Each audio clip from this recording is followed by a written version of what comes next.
Bonjour à tous, bonjour à toutes. Bienvenue pour cet atelier autour de la thématique MSA numérique et territoire. Donc moi je m'appelle Yannick Puget, je suis chez IMSA, c'est l'informatique en fait de la MSA. Et donc j'accueille avec moi Justine de Saint-Germain. Je rigole parce que c'est du live et que ça m'est sorti tout seul. Voilà. Donc Justine de Saint-Germain, de la caisse MSA, si je ne me trompe pas, qu'on appelle MPS, donc Midi-Pyrénées Sud. Donc je te laisse te présenter. Oui, bonjour à tous, bonjour à toutes. Je suis donc Justine de Saint-Germain, sous-directrice à la MSA Midi-Pyrénées Sud, en charge de la relation adhérents et entreprises. Et donc si on est là aujourd'hui, c'est pour vous parler des actions de la MSA en territoire sur le numérique. Alors à la fois dans le territoire Midi-Pyrénées Sud, mais aussi dans le territoire Grand Sud et Languedoc, représentés par 3 caisses différentes. À la MSA, c'est comme ça que c'est fait. Et avec une 4e caisse, ça représente l'Occitanie. Voilà, tout simplement dans notre belle région.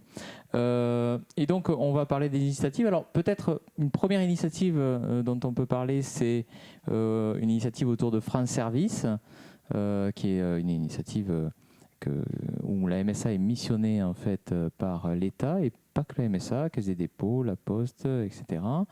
Qu'est-ce qu'on fait finalement à la MSA sur ce champ-là ? Alors, les maisons France Service, qui ont été renommées récemment France Service, prennent le relais des MSAP, des maisons de service au public. Donc, c'est un dispositif qui a été commandé par les pouvoirs publics, qui a vocation à apporter les services publics au cœur des territoires ruraux.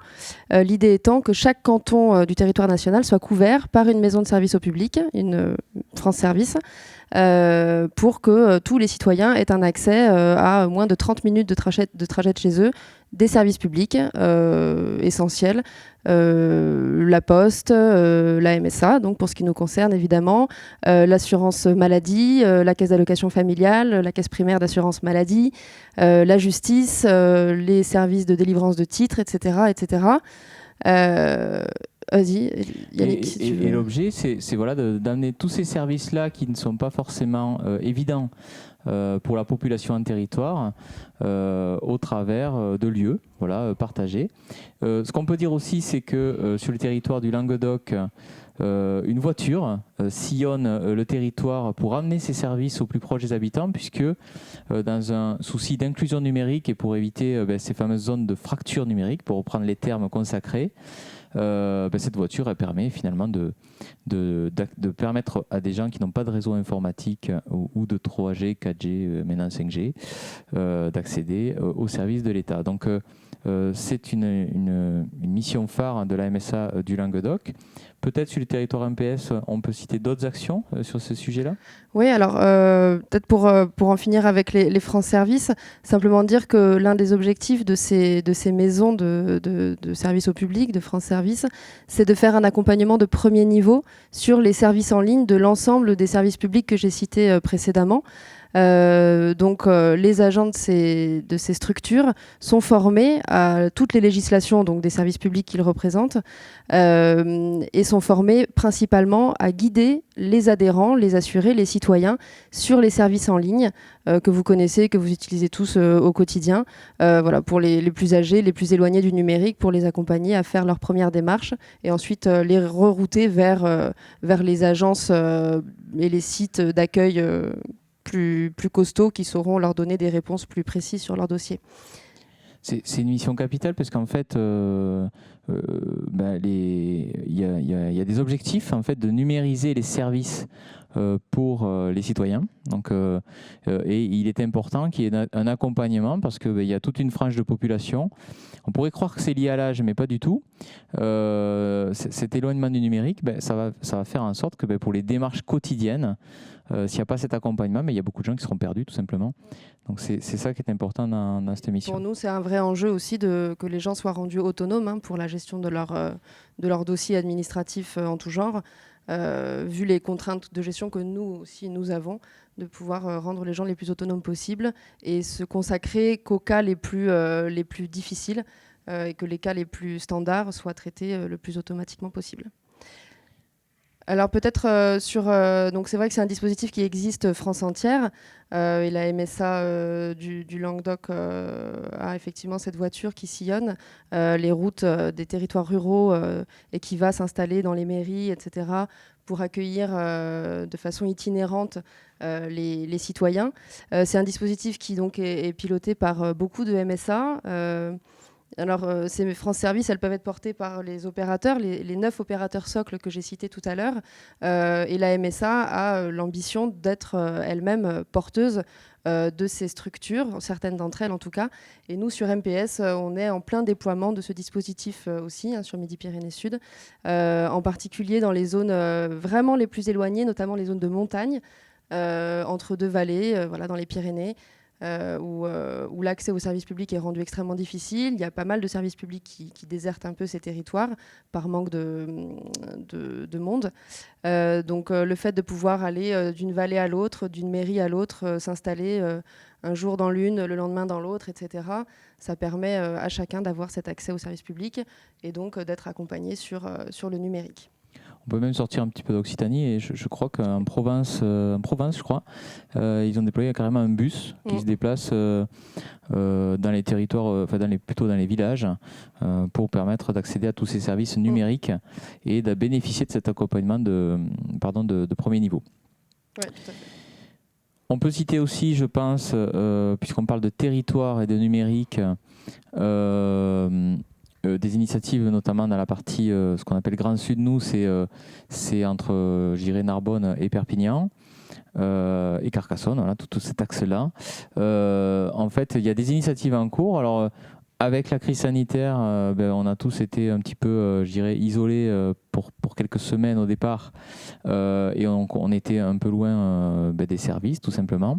Et donc, ils ont surfé sur la vague, je dirais, en proposant aux adhérents de la MSA Grand Sud d'accéder à du conseil et des services au travers de connexions Teams. Alors, non pas sur ordinateur classique comme on le pense, mais au travers des téléphones, puisqu'il y a toute une frange de la population qui n'a pas forcément d'ordinateur à la maison, mais par contre qui a éventuellement des smartphones. Donc c'est une initiative très intéressante, en tout cas sur notre territoire Grand Sud, et il convient parce que c'est un beau succès, donc du coup on a à cœur de la valoriser. Est-ce que sur d'autres champs, on a d'autres initiatives, j'imagine, peut-être des ateliers numériques, il me semble, chez MPS, c'est ça ? Tout à fait. Donc la MSA, c'est la MSA, mais c'est aussi une structure associative qui est adossée à notre cœur de métier, on va dire. Et donc on a une association qui s'appelle MPS Expertise Sociale, qui a créé un atelier numérique qui s'appelle Click and Go, qui est porté par des assistantes sociales qui se rendent dans des MARPA, des maisons pour personnes âgées. Alors, personnes âgées non dépendantes, et c'est important de le souligner parce qu'elles font un accompagnement, mais elles ne peuvent pas accompagner si la dépendance est trop importante. Et donc, l'idée, c'est que c'est un atelier qui se déroule autour de 8 séquences qui vont du basique au moins basique. Donc, avec allumer, éteindre une tablette, tout simplement. Pour des personnes âgées, ça peut être un exercice. Jusqu'à utiliser WhatsApp, la vidéo, la visio, etc. En passant par aller naviguer sur le site des impôts, regarder des vidéos sur YouTube, etc. Donc ces ateliers ont rencontré un énorme succès depuis 2 ans et notre structure associative est sollicitée énormément par les maisons pour personnes âgées de la région, donc maisons en milieu rural, hein, puisque ça reste notre population en MSA. Et voilà, le bilan est extrêmement positif. Alors ça peut se dérouler autour d'ateliers en binôme, ateliers mère-fille par exemple. Le constat a été fait que les enfants sont parfois assez peu patients pour expliquer le numérique à leurs parents qui, l'âge faisant, sont parfois durs à la comprenette. Et ça fonctionne extrêmement bien parce que ils sont accompagnés par une assistante sociale qui va les aider à faire ce parcours d'inclusion numérique, donc d'acquisition des des premiers pas sur le numérique et l'utilisation des tablettes. Alors c'est intéressant, je me reconnais un peu dans le côté pas de patience quand j'explique les choses parfois. Du coup, mais c'est quelque chose qui se fait par exemple sur Toulouse ou c'est vraiment dans les territoires les plus éloignés là, tout à l'heure tu parlais de montagne. Est-ce que c'est quelque chose qui se déploie ou est-ce que... Alors c'est quelque chose qui se déploie. Comme je disais, on a pas mal de structures qui nous contactent régulièrement, notamment des structures de la mutualité sociale agricole. Mutualité sociale d'ailleurs tout court, pardon. Mutualité française, excusez-moi, décidément. Donc des structures pour personnes âgées de la mutualité française. Et non, c'est des structures pas toulousaines nécessairement, plutôt pas d'ailleurs, plutôt des structures sur nos 4 départements, donc Midi-Pyrénées Sud. On est une MSA qui est compétente sur la Haute-Garonne, les Hautes-Pyrénées, l'Ariège et le Gers. Et c'est plutôt les zones de notre territoire les plus rurales qui sont intéressées par ce type d'intervention. Bah merci, c'est une réponse très claire. Du coup, j'ai du mal à enchaîner. Est-ce que du coup, alors est-ce qu'on a fait le tour par exemple pour Midi-Pyrénées Sud ou est-ce qu'il y a quelque chose que tu souhaites ajouter ou... Peut-être ajouter qu'on a dans notre organisme un pôle digital qui a vocation à... Voilà, dans notre plan d'action, on a le souhait d'accompagner toujours plus nos adhérents. Enfin, c'est un petit peu redondant avec ce que je disais tout à l'heure, mais le souhait toujours plus d'accompagner nos adhérents sur les services en ligne parce que c'est un enjeu pour nous et pour notre population. Et donc, ce pôle-là a dans son plan d'action tout un tas de mini-actions, d'accompagnement, d'ateliers pour accueillir nos adhérents et les accompagner toujours plus sur les services en ligne. Et c'est dans nos accueils en général, la MSA, c'est une des missions essentielles de nos agents d'accueil, c'est d'accompagner sur ces services-là et d'inclure numériquement nos citoyens et nos adhérents, notamment par le biais de nos services en ligne MSA. Eh bien, merci Justine. Ce qu'on voit en tout cas, c'est que la MSA, c'est un réseau d'initiatives, j'ai envie de dire, sur le territoire d'Occitanie. Je fais un petit clin d'œil à la Mêlée, parce que la Mêlée aussi œuvre sur les territoires dans toute l'Occitanie, pas uniquement sur Toulouse et Montpellier, comme parfois on peut le croire. Et donc, je te propose peut-être d'en rester là, en te remerciant pour ce partage d'expérience. Ah, il y a moins qu'il y ait des questions dans la salle. Je vois les mains qui se lèvent. Moi, j'ai une question pour vous, parce que vous avez parlé du coup de l'initiative que vous avez donnée par rapport au CAR, de donner justement accès à des droits à des personnes qui sont peut-être recluses en montagne, dans des zones un peu compliquées. Est-ce que vous faites aussi des actions avec des publics en réinsertion, typiquement des prisonniers ou des personnes qui ont été exclues en fait parfois de leurs droits, etc. C'est des choses que vous faites aussi côté MSA? Alors la réponse est non. Parce que la MSA, donc la Mutualité sociale des agriculteurs, s'adresse aux agriculteurs. Et donc c'est pour ça qu'on fait des actions auprès de nos agriculteurs âgés éventuellement, qu'ils soient salariés ou exploitants agricoles. Mais voilà, notre population c'est celle-ci. Et je pense que pour le coup, le régime général fait probablement des actions auprès de ce type de public précaire ou en réinsertion, etc. Mais c'est pas vraiment notre mission. Ça répond à la question. On dit tout à fait dans la salle pour que ce soit enregistré aussi.